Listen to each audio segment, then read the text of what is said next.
Greg, you got to play the intro.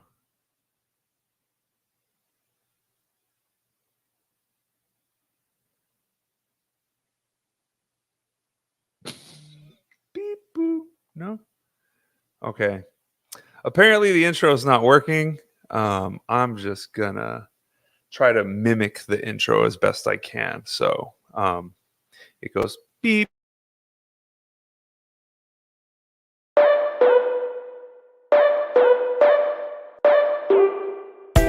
Hello and welcome to another episode of Talksicology, brought to you by Recovery Unplugged. Here at Talksicology, we talk all things addiction, recovery, and mental health. Tonight's guest, founder of Grace Recovery, Leah Malone. I'm your co-host, Jason Cabello, and as always, your host and mine, Joseph Gorordo. Oh, I love that Jason added the applause on there. Hey, folks, how y'all doing? Welcome to another episode of Talksicology, the absolute greatest live-streamed mental health and addiction podcast in the universe that takes place at 7 p.m. on Thursdays. You were just greeted by the buttery smooth overdubs of Mr. Jason Cabello, who is not able to be here today. I did want to, I talked to him earlier and want to let you guys know that. So Jason was in Florida helping attend to some court matters related to his special person. And man, we were going to do a whole bit today about how cool it is to be in recovery and be able to walk into a courthouse and, you know, sit in front of a judge and talk to attorneys and not be worried about being arrested or looking over your shoulder. And that is a really cool thing. So Jason is not, that's why Jason's not here, but we're proud of him and the man he is in recovery today to be able to go do that, to be there to support his loved one. And he will be back next week. But luckily he recorded the intro for us ahead of time. So thank you, Jason, for that. As always, I'm your host, Joseph Gorordo, LCDC, Vice President of Outreach at Recovery Unplugged. And if it's your first time here, welcome to the show. We hope you dig it. We try to have lighthearted but serious conversations about serious things like mental health and addiction. If you're coming back, thank you for coming back. Shout out to all our folks. I see some folks already checking in, letting us know where they're from. Hello to Ohio and New Jersey. And, you know, guys, I try to be a silver linings guy as much as possible. I try to find the good in any situation. And one thing that that I think has come of the pandemic, right, and all the issues that come with it is how cool it is that now so many of us are so comfortable connecting across the country. You know, I see Nashville, I see Wichita, Kansas. Never been there, but I'd like to someday. You know, it's cool that, you know, I'm sitting here in my office in Cedar Park, Texas, and the potential that somebody at a far-flung part of the United States or in another country can be helped. And what's cool too is that you guys have access to that as well, right? Whether you're joining us as a professional, whether you're joining us as a person in recovery or someone who loves somebody who's in recovery, you too have the ability to impact change on a grand scale. Shout out to DFW. So speaking of people who impact change on a grand scale, you know, this month is National Women's Month. As we record this, it's March 3rd of 2022, and it's National Women's Month. And so what better way to celebrate Women's Month than by highlighting amazing women, right? As the great rapper Tupac Shakur once said, we all came from a woman, got our name from a woman. So, you know, it's exciting for me to be able to celebrate women all month, especially, you know, being a man who was raised primarily by women, right? So today we actually have a friend of mine on the show, someone who started off as a colleague and through the treatment industry and through, I think especially through service work, have developed a great friendship with our guest today. She is the founder of Grace Recovery ATX, which is a women's sober living here in Austin, Texas. She is also the founder of Emerge Recovery, which is a fantastic brand new IOP here in town that I believe is also only for women. 99% sure. And she's also a person in recovery. So without any further ado, Miss Leah Malone. Hey guys, thanks Joseph. And yes, Emerge is only women. I wouldn't even know where to begin helping men. So yes, women only. Well, you know, a lot of us are beyond help. Yeah, women too, but you know, here we are. And thank you for having me. I'm definitely very honored to be showcased on Women's Month. It's a very important month that women are close to my heart. You are the kickoff for Women's Month. Wow, So I think that says something, right? That does. We blush. I no, blush. And to be, you know, to be completely honest with you, right? Like, I know a lot of people. Mm-hmm. I know a lot of women, and the list of individuals to invite on this show for Women's Month was about 5 names. Yeah, and there's 4 weeks, so that tells you. Yes. Yeah. So, Leah, I've known you a couple different ways, right? And I'm gonna describe to you who you were when I first met you. Okay. All right. And then I'll let you kind of start to fill in the blanks a little bit. But when I first met you, you were an Al-Anon who was interested in recovery because of your lived experience with your sister. And I think some other people in your life too, right? But primarily your sister. 85% of my family. Yeah, 85% of your family. Shout out to Chicago on that one. Outside of Chicago. Yeah, South Side. And because of your experience with your sister, you had decided that it was a good idea for you to open a sober home in Austin, Texas. And I remember thinking, this lady has no idea what she's getting into. Yeah. So tell us a little bit about that. Tell us a little bit about, you know, where you were when you made the decision to open a women's sober house. Yeah. So hang on, I got my hair's all over the place. Sorry, it was sticking up. So I come from the south side of Chicago, very violent, drug-ridden area of Chicago, Irish Catholic. Is Southside where Shameless is set? Yes. So Shameless is set like in the exact neighborhood. So very, some over embellished, some spot on. I come from a family that has similar upbringing from Frank. So if that says anything. So I started, I come from that background. Addiction has always been near and dear to my heart. I watched my mom get sober, my sister get sober, and someone who was like a brother to me did not make it through his addiction. And so before I worked my own AA program, my sister came down to Austin. She struggled with drug addiction for 10 plus years. And she tried many times to get clean. And the thing that she changed was she came down to Austin for sober living. I had already lived here with my family. And so she came down. I was not super excited because, history showed us that she was struggling to stay sober. So I thought that I was going to be handed something on my plate I couldn't handle because I had 4 you didn't have much reason to think that this time was going to be different. Exactly. Right? And I had 4 small kids. And so it was, anyway, so the years went on, we rebuilt our friendship and our sisterhood. She got to know my kids.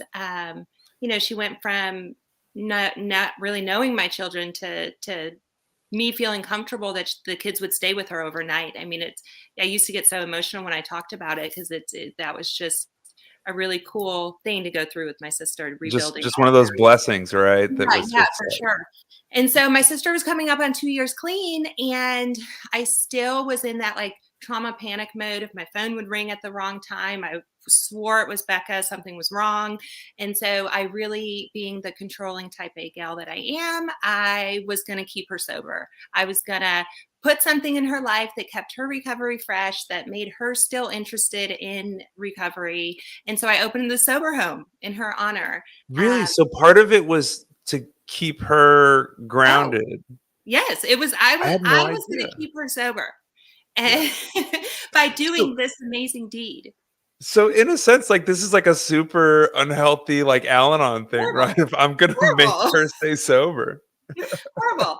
And so I opened the sober home, and I was kind of the family back end business side, and my sister was on the ground floor, and she was creating the culture, guiding me on where to keep my nose out of because I didn't know. And so, anyways, long story short, I opened the sober home in Becca's name. She created the culture with the clients, and on the side, I was going through a lot of personal stuff. I So was. hold on. So I want to pause real Mhm, quick because I mhm, know a little bit of your story and some of it's good, right? So mhm. not some of it, but Yes, yes, I I want to do. rewind a little bit because I want you to tell us a little bit about who Leah was before this, right? And I know Yes. that there's some Miami in there and some Oh, yeah. party and some.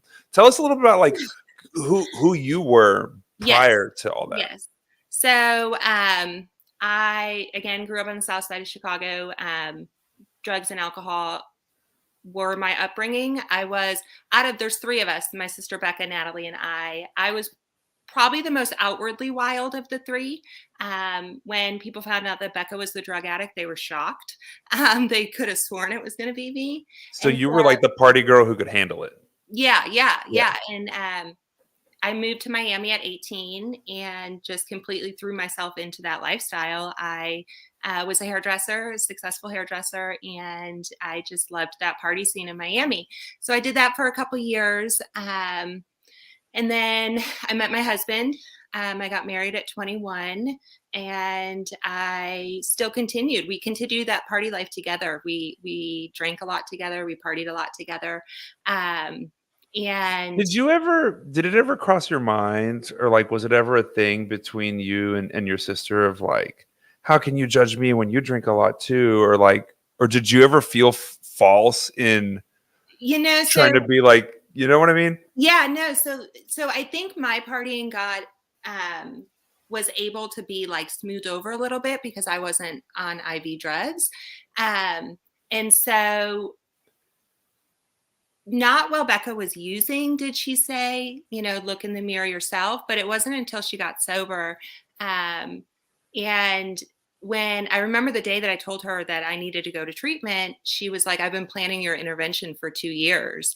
And I was like, why wouldn't you say anything? So She's like, don't you're skipping ahead. You're skipping ahead. There's still some juicy yes, stuff in there, yes. right? Okay, okay. So you're a party girl, Mhm, but you don't have a problem. Your mhm, sister's the one with the problem. You're full on Al-Anon codependent. I'm going to keep her sober. I open this sober house, mhm. and um, how long after the sober house opened did you start to think? Not to when you admitted it, Mhm. but did you start to think like I might have a problem? Like, what were the things that started happening for you? Um, Trying to hide things, so I entered the industry not sober. And Because you were a normie, I was a normie and I never claimed that quote I was unquote. sober. And Yeah. so I thought that that was made it okay, made it that I didn't have an issue because I was very open with people. I would go to some sober dinners, I would order wine. But then when I would go back to my hotel room or my room, if I was traveling for business, I'd continue to order wine and bring a bottle back to my room. And then I'd wake up the next day hungover and I wouldn't admit that. Like I would never Yeah. be like, oh, I did this after, my sober friends went home. I did this. And so I hid a lot of things. But I was never really in a place to accept that I had a problem until I said I had a problem and I was in Yeah. treatment the next day. Um, and so, Was there like a catalyst moment for you? so I had Grace opened in January, And I didn't get sober until October. Between January and October, I decided I was going to divorce my husband. And it was, so I think that my externals, my husband, my 4 kids, my house, like all my lifestyle, made Because it. you were very you've always been very put together. So my You externals know, looked really good. And so yeah, I was nice able to, car, nice clothes. Mhm. I was You able to know, fly under the radar, yeah. and hide kind of my ways that were Uh-huh. still deep down in there, because when I reflect back, I always took it further than anybody. And when I went through my divorce, I filed for divorce and the wheels came off. I completely reverted back to some of my old behaviors. Traveled a lot, went to Vegas, back to Miami, kind of engaged in some of those old party behaviors in terms of drugs and different parties I would go to. Um, Did you at any time tell yourself like, well, it's just because I'm going through this divorce, so I'm allowed to cut the loose a whole little time. more than normal? Was that one of The your whole time, and stories? all of my Yeah. friends were like, and I would ask my friends this, "Do you guys think I drink too much? You know, I own a sober home and I have 4 kids and it's just, do you think I drink too much?" They'd be like, "No, you're going through a hard time. It's all good," as we were drinking our wine together. Yeah. Um, and then the behavior started to become more objectionable and more objectionable and more objectionable. And my friends broke up with me. So Your wine my moms wine mom, all like, these women were my everything. We raised our children together. I was in delivery rooms with some of them. Like, they were my sisters. And they told me they could no longer watch me do what I was doing to my life, and they no longer wanted to be around me or be my friend. Um, and that was the real tipping point. It wasn't the divorce, it wasn't the hangovers, it wasn't the shame. It was, I lost my friends. And so that was like an external consequence that really Mhm. made me realize that I didn't have it all together. Um, and it was the Well, hardest thing. I know for me at one point, like, I realized that even my friends that partied, like, I still went a little further than them. Like, Mhm. even Oh, they yeah. would shake their heads at me sometimes. Mhm. Oh, Like, I was the party planner. I was first one there, last one to leave if I left. yeah. Um, but I was fun. So I wasn't a sad drinker. I wasn't a mean drinker and angry. So I was able to, people liked having me around. Were So no you one, a were you a woo girl? Would you woo? I would woo sometimes. Depends how much Adderall I had, to be honest. Oh, Um, no, I so, was a woo girl. I was, yeah, look I like was, a I was, hashtag woo girl in the chat. woo. Now, so now I get a little fuzzy here, right? But Mhm, like, I remember that I knew you were in treatment, mhm. but I feel like I didn't hear it through the recovery gossip grapevine. I feel like either I called you. you called me from treatment, Yeah. which that's what I thought. And like, because I have this like a feeling memory of like feeling Mhm. uh like honored, you know what I mean? That Yeah. like because we hadn't known each other that long. No, Um, no, but you helped me a lot, in my career, and we were friends, and we sat on the board yeah, together, we did service together. Um, I called you and David, and let yeah, y'all know.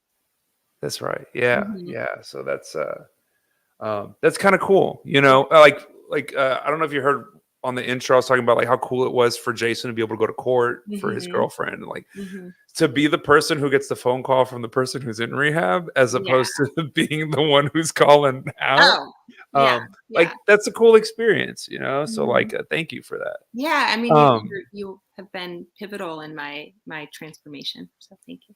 so what was treatment like for you? You went to a very nice treatment center, and I've I never been did. to a very nice treatment. Good. I went to Driftwood Recovery. At first I was going to go out of the area because I knew a lot of the people. Um, Yeah. but my kids were down the street. I was able to go see them. They were able to come visit. Mhm. And so I made the decision, and I loved some of people that are very special to me worked at Driftwood. and I thought I was going to have this like block it up where I was not able to like let them really see inside because, you know, even though my presentation is very happy and cheerful and positive, obviously something was going on. You know, the Yeah. stories and the details of people during their using are infinitely different, but the internal usually kind of looks pretty similar. And so obviously there was something going on. I felt safe at treatment to expose not just professional Leah, but actually expose me. Yeah. I wasn't the nicest client, so I think they got Oh, you were one of those. um, Well, let me ask you though, couple questions. So like how, you know, what, because I think people might wonder, right, how to have these conversations. Like what did the conversations look like for your children and you? Like, you know, mhm. what did you tell them you were doing? How old were they at the time? I think that's really So important for they people to know. were 4, 6, 6. No, I'm sorry, 4, 5, 5, and 7. Uh-huh. So And, 4, 5, and where 5. did they think mommy was? So the year before treatment, like January to October, I checked out a lot. Mhm. I wasn't present like I had been. I traveled a ton, and I told them mommy was working on Mhm. away, like on a work trip for a month. Yeah. And, you know, I did one day, I'm sure I'll explain it to them, but they were able to come see me. I don't think they really grasped it. I had my mom in town. She helped my ex-husband with the kids, and they Mhm. really did a good job at distracting them and keeping their minds at ease. I was able to talk to them all the time, so that was Yeah. good. So another interesting, you just have a cool experience. There's a lot of stuff there that like I Mhm. don't have that experience, right? So like how did it impact your relationship with your ex-husband? Like, was there fear there that he'd use it against you? Was he Yes. supportive? What, like, tell me about that. Mm, yes.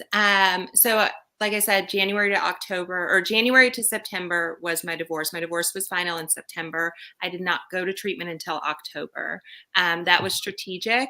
In You some wanted everything regard, signed ahead yes, of time. yes, Yeah. because you know, my ex-husband's my ex-husband for a reason, Yeah. and right, wrong, and different. He would not have protected me in any way. Yeah. So Mhm. he But did he some was still damage. super, but when it did happen, he showed up. Oh, yes, yes, yes. Like he was supportive of the children and always made me feel like the children were okay. And my mom was in town too, so she was with them for basically that like three weeks out of the 4, I think. Mhm. Um and so yes, he I always knew the kids were safe. So Yeah. Right on. Okay, mhm. so give me, what was like a pivotal moment that you look at back on in treatment? Like one of those little aha moments, you know? Yeah. Um an aha moment sounds like a good thing, right? Like Yeah. aha. No, it I could be had aha, that's really painful, right? Yeah, like I had a lot of aha, like pretty realistic realizations. Yeah. You know, I was going to come out of treatment single for the first time in 13 years, Mhm. a new house for the first time in, you know, single. I'd never really supported myself to live ever. So Yeah. I had like a ton of fear, a ton Mhm. of fear. Um, and I didn't really have too many people that Yeah. stayed close to my side, and so that was definitely a realization. Like I didn't receive one letter in treatment, I didn't receive one care Mm. package, you know. So it's like Yeah. I hurt a lot of people in the Yeah. process of getting to treatment, and so I think just how I used to cope with things was everything's great, like la la la la la, Yeah. and like meanwhile there's a tornado behind me, and in treatment I would say the tornado caught up with me, um, Mhm. and there was just like a lot of heavy realizations of what I did with my life. Um, Did you use, or like did any of that information, like any of those circumstances get you into that, like, terminal uniqueness in treatment. Like y'all don't understand. Like I'm walking out of here to a divorce, and No, I I'm never. different from y'all. Yeah, no, I never put myself different than the clients. It was hard for me, like, for example, like in process group, not to put my professional hat on and be like, well, this is what worked for me. You should try this, instead of talking Yeah, about what was going on with me. So that was a challenge in yeah. treatment, was, putting down my ego a little. Mhm. And then, no, I didn't feel, there was times when the staff would, like, because I had to like set utilities up, I had to do all of this stuff, and they like wouldn't allow me to use the phone or use the computer, and I'd be like, you don't understand. I am a mom of four. I am single when I leave here. So there was that, Yeah, but not, I'm unique in terms yeah. of recovery. Yeah. It was You the know, I really identify with you, like wanting to like help other people in treatment instead Mhm, of talk about yourself. Because mhm. when the last time I went to treatment, I actually ended up having to wear a little sign one day for 24 hours that said, "I am not a counselor." Ah! That's amazing. I used to want to start a podcast called Unlicensed Therapy. Yeah, yeah. Oh man, there's a lot of that going on. Yeah. So okay, so another really unique part of your story then is like you had to walk out of treatment and walk back into the treatment industry, Mhm. right? Like pretty quickly. No, I had to Um, go back to work right away. how was that? Like showing up at your first TAP meeting, and for, Mhm. for listeners who don't know, TAP is the Texas Association of Addiction Professionals. Mhm. It's like networking, advocacy, and support for all the frontline workers in addiction treatment in Texas. Um, Sadie, Jesus. um, yeah, and actually, funny side note on that. When you first apply for licensure, there's a point in the process where you got to get a couple letters from LCDCs recommending you to be an LCDC. Mhm. And my therapist, who made me wear that sign, wrote one of the recommendations for me. That's amazing. I love that. um, but so you walk out of treatment and you have to go back to being a public persona, within the Austin recovery community. You got to go back into business, and yeah, you probably see it now, how like most of us in Austin treatment community are in recovery, Yeah. and there's the unicorns that aren't, and we kind of you know who they are, right? So I like thought I was t- one, yeah. but I Leah, wasn't. I think a couple of us knew you weren't one. I a know. little I a little heard before all you. about it. So what was that like? Tell us about that experience, You walking out of know, treatment. um, it was humbling, obviously. I stayed, my only friend was my sponsor. And so, she loved every minute of it because it was my ego getting torn down, which it needed to be. I kept it really close for a while. I went through stages, right? Like I didn't wear it as a sign. And then, so then I got used to kind of telling some people. And then I kind of used it because I always felt like I didn't belong because I was not in recovery. So I had to prove Yeah, myself. And then I yeah, got pretty proud to be like, now I'm in recovery, guys. Like yeah. now, I'm like now y'all now. I'm I'm like even y'all. Yeah. more respect. And Now you get to use the term normies, yes, right? yes, yes. That was definitely not normal. And it's beautiful now. Like the thinking back on my story, I used to think I didn't have a story. I used to think like, oh, compared to all of these people. Um, but now looking back on my journey and what my life was then and what my life is now, it's like unreal that this is my life. And it took all of those uncomfortable moments of going back into the community, holding my head high, and also being humble at the same time, with holding my head high in terms of not giving up. It was really tricky for me to decide how I was going to tell clients or Yeah. clients' families, Oh wow. Yeah. um, because a lot of times when I talk to families, they would ask about me, like what were my qualifications. And so now I was able to tell them, I was sober. I'm a woman in recovery myself. And then I was so fearful of the question, how long do you have sober? Yeah. Because then what, 90 days? Like, and Yeah. so I was like, so if someone asked me, I'm just going to say several years. And then I'm like, no, Oh, I'm not supposed no, to no, lie that's anymore. dishonesty. I'm not No, supposed to ma'am. lie anymore. And, Yeah. I didn't realize that people actually lived without lying. Like, I didn't think honesty was a thing.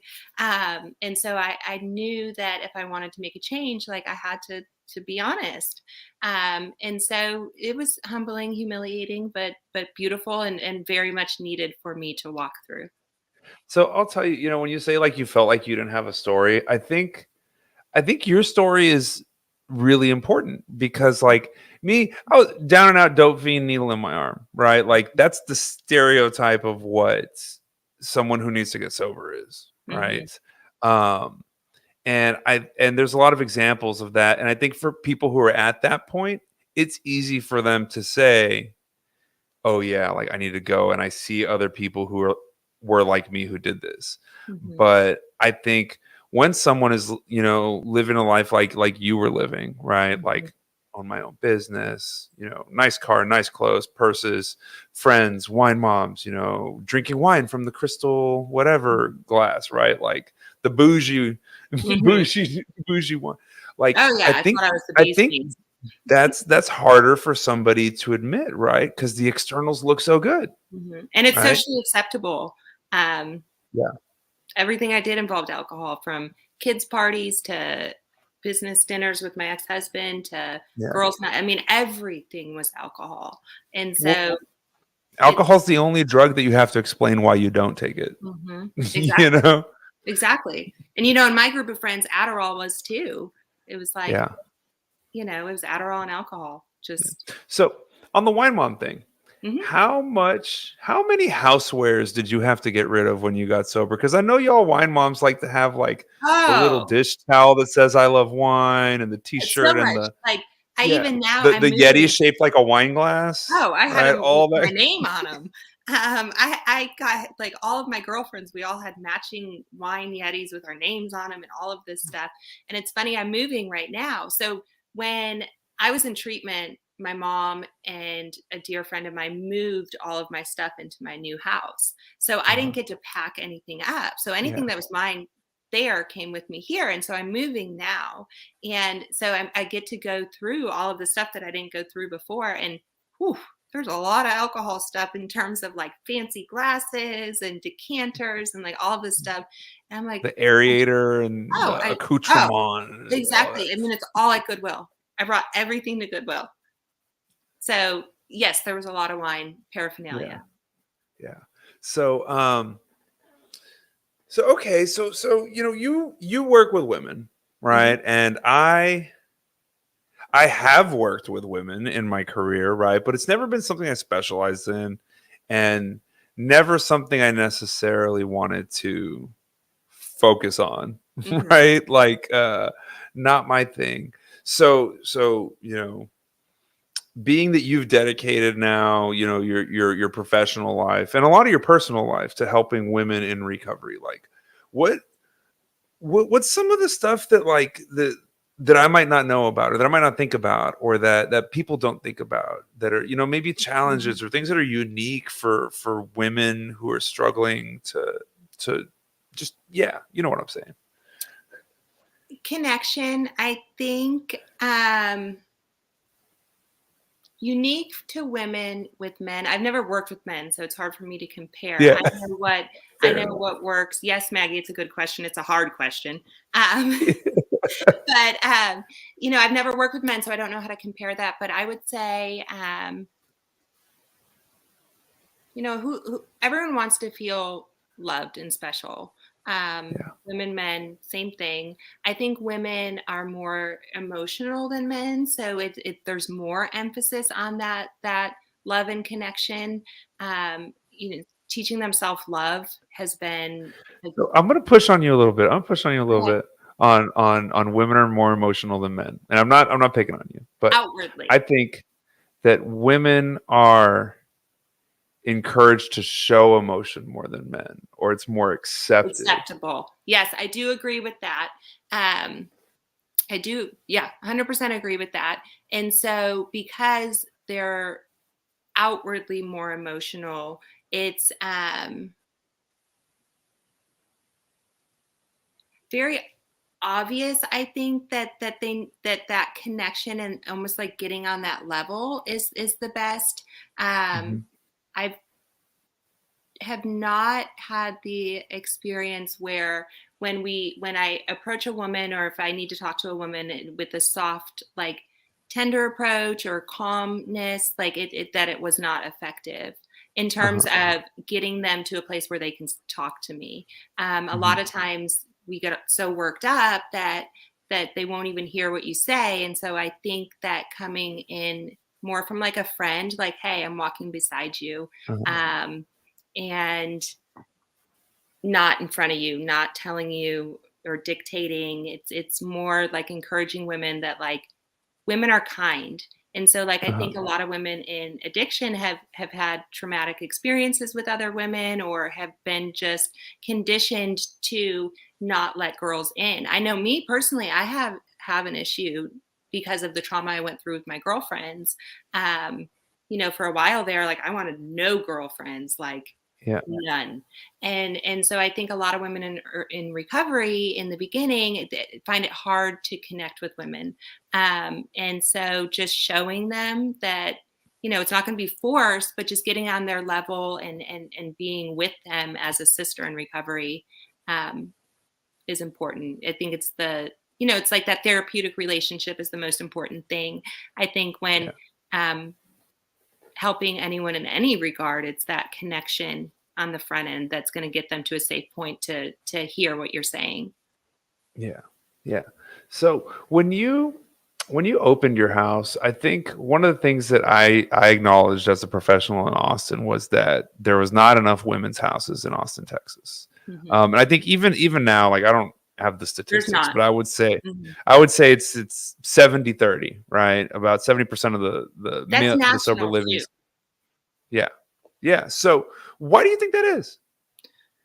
I don't know. I have this conversation a lot because it's 70-30 in Austin, but I would say 70-30 nationally. Fair. And I think that's across the board as far as like gender specific treatment centers. But what's weird too is counseling is flipped, right? Counseling is a female dominated profession for the most part. So yeah, why do you think that is? Give me your thoughts. I don't know. Like people ask this question a lot. Like I think that working with women can be intimidating to some. I definitely think that the day-to-day nuances are very different than men. I think that the issues that arise, I think with men, the stigma of working with women shies them away. And then I just think it takes a special person to work with women. It's definitely, it's scary because a lot of the stories that women have are very traumatic, and very traumatic sexually, very traumatic, being bullied, being controlled, being abused. And I think that that kind of like shuts off women from wanting to get help because they don't even know where to start. And so I think that the challenges are just unique. I don't know, because again, I don't work with men, but like, I think that people are intimidated from working with women. I think that there's stigma, that it's especially in the aftercare housing area, that it's going to be fights and theft and fighting over clothes and, the typical stereotypical stigmas. Like Real Housewives of the Austin Sober Home. It's like, what was the show we were talking about? Shameless, but an Austin sober home. Yeah. So one thing that I do know that I've heard you talk about, and I feel like I hear you talk about it much more than men that I know that own men's sober livings, right? is having to deal with disordered eating within the house, right? Having now, I was very careful with how I worded that because, I'm not saying that men don't have them or it's less with Mhm. men, but I know that I've heard you talk about it more than It's any other. contagious in Yeah. women's houses. So Um, tell me about that. Like, what do y'all do when there's that kind of dual diagnosis? Tell me so about that. disordered eating we see a lot. If you think about it, the any addict, your coping mechanism for your maladaptive coping skills has been ripped away from your drugs and alcohol not being there to soothe when you don't know how to handle your emotions or you're just feeling um, out of control or something. And so as we take away those drugs and alcohol, we expect those behavioral problems. And with females, it's a lot of times it's disordered eating, and then it's contagious. Like it permeates through the community. Very, very quickly. There's no Mhm. test you can do for it. There's many ways to hide it for the women. Like that, you have to have a woman that's honest about it, and almost in order to catch it, unless it's a purging situation. And so it's very scary. And if it goes untreated, it can kill someone, obviously. And so it's very scary because it could be hidden. So how So what do we you do with that? How do you help them? Yeah. so a lot of times we work every time a woman comes to us, we work very closely with the discharge clinician. And if there's any history of ED in any of their story, our whole staff knows. And so because obviously we've been in women's care for a long time, our staff is very keen on identifying disordered eating habits.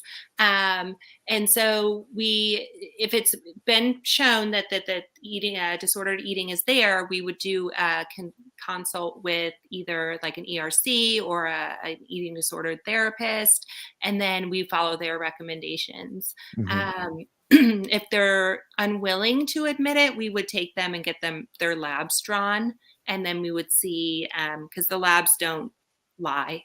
Yeah. If there's something of concern, it'll show in the labs. Yeah. So that's Okay. the only really way to trust it if we're convinced that someone has disordered eating and they're not admitting it. Yeah. Okay. Right on.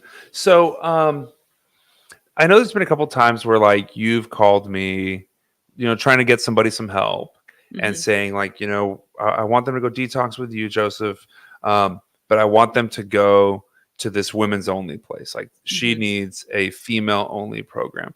Um, why do you think, what do you think the benefits are of female only programs, and what are the things that kind of lead you to say like this person needs to go to a female only program? I huge believer in gender specific treatment. I think that men should process with men and women should process with women in especially a residential facility. I think that what I have seen with women, a lot of the trauma is not going to be readily processed or discussed if there's men in the room. I Because think that typically men are the ones who helped create the trauma. yeah. I mean, that or just it's uncomfortable, like, um, I think that group therapy is extremely powerful. I think Mhm. that group therapy, you can only bring to your therapist what you bring them. They can only work with what you bring them. And Yeah. so group therapy, a clinician or the peers can identify things that the self might not see of Yeah. themselves, and that's able to be hidden from a therapist. And so, with my huge belief in group therapy being very effective, I feel strongly that women should be doing group therapy with women. Um, when it comes to mental health, trauma, addiction, because unfortunately, a lot of times it's abuse, it's sexual abuse, it's molestation or something like that. And if I were early in treatment, I'm looking for everything to distract myself, and this is my Yeah. chance to really get through some of this hard work. If I'm sitting in a circle of process group and there's a cute guy sitting across from me, like I'm not going to talk about um, something that happened to me that's keeping me using so that I don't think about it. So just my belief in group therapy and really having a safe space to discuss everything is why I strongly believe in women's treatment. So, so you own a women's treatment program. I know this is a newer thing for you, right? Y'all This is opened a what whole in new world. December, right? We December, took our first client in September. September. Okay, September. Hmm. man, time flies. I know. Um, so what are some of the considerations that y'all took in designing that program specifically for women? Hmm. Um, so some of the considerations we took were safety. I think that in intimacy, like we're pretty selective on admissions and who comes in given the milieu that we have at the time. And so the consideration was create an environment where the women feel safe, something that's approachable, not too pretentious, not too sterile. So to me, environment is a huge consideration when it comes to treatment. I think that um, we I've noticed people get their energy from their surroundings. I think it's no secret that Absolutely. environment is Yeah. extremely important. And so creating a space that had enough space, but wasn't too far, wasn't too spread out, so that the women can really feel intimate and connected, and safe to discuss Cozy. cozy to discuss Yeah. those hard things. That is the time for them to get out, because our program is all women trauma, and so it's geared around first and foremost making the clients feel safe. Yeah. Wow, that's so cool. That's so cool, man. Trauma, hats off. Working with trauma is some of the hardest stuff Mhm. that I've had to deal with as a professional working with individuals. So It's like so hats off to unpredictable. you. Yeah, like just not shying away from that and just kind of Mhm. saying like this is who we are. We work with trauma. Like that's a Mhm. bold statement. Well, and Um, what we noticed, so like I have two partners, Laurel Tracy and Allie Fleming, in Emerge Recovery, and we are all women in recovery from mental health and substance abuse and trauma. And so, when we got together and decided we were going to do this, it was what would be most helpful for us when we were healing. And we paired with Joe Roller, who's pretty well known for his trauma programs, mhm. and we all he came up with a couple different options, and we all decided together, and then he wrote some of the most beautiful trauma work I've ever read, and it's doing some wonders for the women. And it's almost like unreal to see like how this is popping off, and it's just awesome. The women are doing good. The staff is killer, so it's really cool. That's awesome. That's awesome. Hmm. So we're getting kind of towards the end of our time on the show. I did want to take a second and, viewers, all our streamers, everybody who's watching, feel free to take the opportunity to throw some questions out there for me or for Leah. Um, just as you guys can see if you've been listening, is Leah's a wealth of information and knows what she's talking about when it comes to this stuff. So any questions, now's your opportunity to throw them in the chat and I'll try to get to as many as I can. But as we're talking, like I've been kind of reflecting back on the Leah that I've known, right? And like from that first impression of like, why is she doing this? Like, why does she think she can do this? To like Wait, who now, is this girl? yeah. But now, when I call you, it's typically, to send you a tough case because it's like Leah can do this. The way that that's shifted in those years of like, you're confident and you're professional and you're one of the foremost, individuals when it comes to women's recovery at the very least in Austin, Texas. Thank you. Maybe we can zoom it out to the suburbs too. But also just I don't know if it was time or what it was, but in the beginning, I feel like conversations tended to be very like normie conversations, right? Mhm. Like talking about stuff. I remember you and I having a conversation about like purses one time. Oh, yeah. Uh, about like fancy purses and fake purses and which Mhm. are the good fake purses and stuff like that. Oh, Whereas I yeah. feel like, I have a over the plug on a good years, fake purse. you what? I have a plug on some good fake purses. Oh. um, but now, I feel like when we do get the time to sit down together, like conversations are not about that stuff. Like we're able to go deeper. And, to me, it seems like that's directly a result of you getting into recovery and becoming more comfortable having these more vulnerable conversations. Oh, somebody in the chat wants you to shout out the purse plug. Okay, I'm gonna have to. I have to get the link. It's like a link. It's not like just one. I can. They're gonna put my website up, so then you can contact me there, and I'll get you the purse plug. Yeah. Hit up Leah. She'll get a third website up soon. That'll be Chelsea has the real ones. I have the fake ones. Chelsea's Joseph's wife, FYI. Yes. But how that's so cool, and purseplug.com. There you go. I'm sure somebody owns that already. Oh. But there's something else I wanted to say to you. The conversations are we talk about like real stuff now, and it's not just like, oh, like look at the weather, or like, hey, did you hear about so and so? And it's real stuff. Yeah.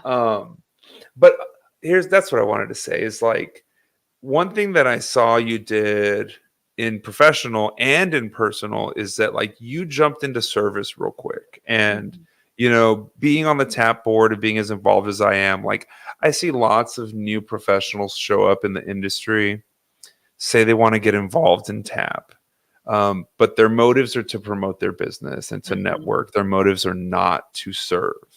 A wise man told me once, he said there's a big difference between sitting on a board and serving on a board. And you professionally showed up very much willing to serve on the board, right? And I've seen you now do that also in recovery, like showing up to serve not just the women that you work with professionally, but just women in the community. So how important has service been to you? Like, what does service do for you? What does it mean to you? So I was raised by a very service-oriented mom. And so doing kind things for people was how we were raised, all three of us. Like, my sister a little bit. My sister's the exact same way.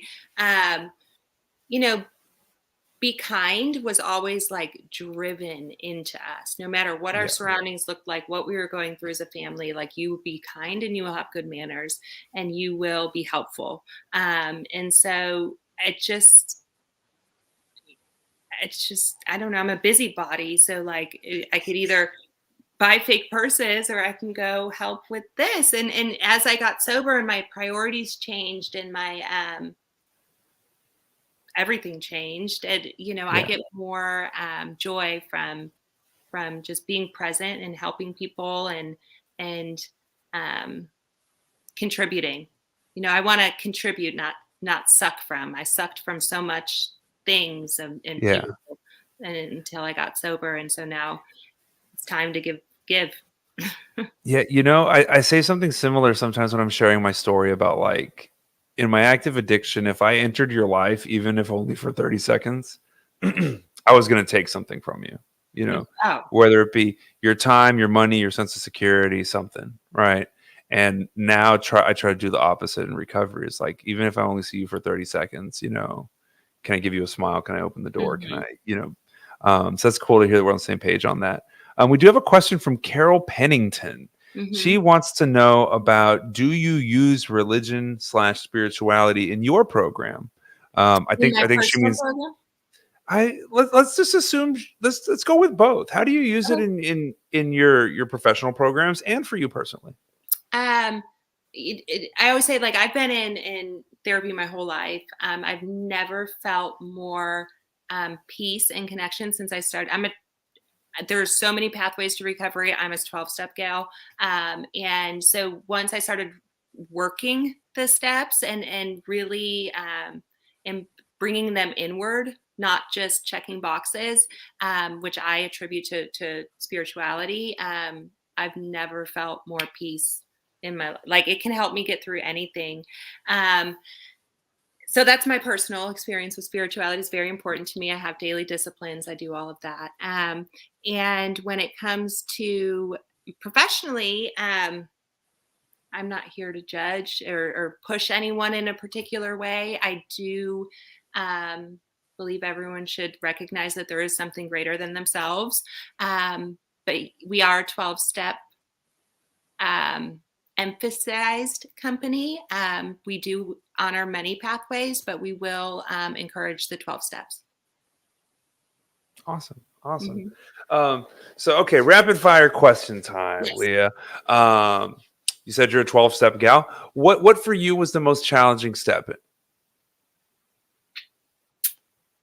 The most challenging step,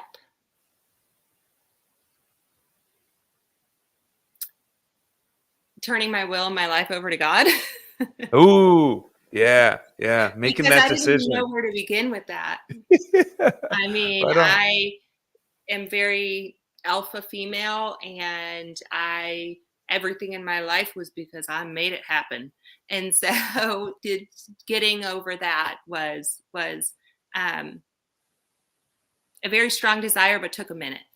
So that Yeah. was the hardest one, probably. Some folks in the chat are agreeing with you about 3 being one of the Mhm. tough ones. Mhm. So I'm going to steal a question from Dr. Powers, who I did a podcast with the other day. He asked me, "What's your favorite sound?" Oh, um, in a probably my kids laughing. Oh, Um, yeah. I had 4 kids under 3, so I had 4 toddlers at the same time. So throwing Jesus. throwing fits God and bless you. screaming meltdowns were like all day long. So when I was able to hear some like genuine belly laughter from my kids, like that, that trumps everything. Right on, right on. What do you think is the most challenging? No, not challenging, but what's been your proudest accomplishment in recovery? Oh, you're gonna make me cry. Um, the That's our mother, goal here at Toxicology. the mother that I get to be today. Yeah. I was so concerned with my external, um, how people saw me for so long. I'd scream at my kids to get in the car, but they'd have fucking bows in. They would have bows in Yeah. their hair, but they got yelled at all the way to the car. And then, Yeah. we show up to ballet and, hi, how are you? Here are my beautiful kids. And so they were very, I was very disconnected from them for a little bit. And so just recovery's brought me my children. Yeah. That's awesome. That's awesome. Okay, last one. What would be your recovery theme song if you had to pick one? So there's an artist, Beth Crowley, and she Mhm. sings this song Warrior, and it's, quintessential like empowered woman. Um, I think she's singing it about a dude, but that's not why I like it. Just her voice is very soft. And so in the beginning, I always listened to that a lot. So Beth That's awesome. Crowley, Warrior. Look it up, y'all. Beth Crowley, Warrior. All right. So, final thoughts, Leah. This is your opportunity to, plug your website, Mhm. share people how they can find you. Greg will put it up here on the screen as well, and we'll Mhm. have it in the show notes. But, your last opportunity to, talk about that stuff, and then, give like a final message to our viewers. So Mhm. whatever something that we didn't talk about that you think is important for them to know about recovery and mental health. Mhm.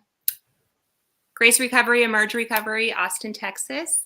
All women's. Grace Recovery is transitional living and coaching, and Emerge Recovery is all women's trauma IOP, 3 days a week. We are launching an outpatient program on March 16th on Wednesday evenings, and it will be followed by a women's only big recovery meeting. So that'll be lots of fun. Pizza will be provided. So that's my little plug. A leaving message for. Give us a little nugget. Give us a little wisdom nugget. There's so much, but some of it's so cheesy. No, it's not cheap. We had an episode last week's episode. We talked about how the cheesy things are really just truths. Just, I mean, when you love yourself, like let yourself feel it. Like it's not a war of who's the sickest. Like you don't have it, like what does it feel like to be okay? You know, and that's what I ask myself when I get in my fears in my head and I'm like, oh my God, this and that. It's like, wait a second, what does it feel like just to tell myself I'm okay and I'm loved? And you know, it's okay to be okay. And sometimes our mind tells us it's not, but it is. Love it. That was solid. That was solid. I don't know why you doubted yourself. All right, guys. Well, as always, one more time, thank you, Leah, for your time tonight. Thank It was you. a I'm great honored conversation, and I'm proud of everything you've done, and I'm excited to see where it goes as you continue on this professional and personal journey. Thank you to everybody who tuned in, first timers, returning guests. You know the deal. Hit the like button, hit the follow button. You can find us on Spotify, Apple Music, Anchor FM, and Google Podcasts. Share this to your friends. And as we like to say here on Talksicology, there's 1,000 roads in and there's 1,000 roads out, and we hope you find yours. Thanks, everybody. Good night.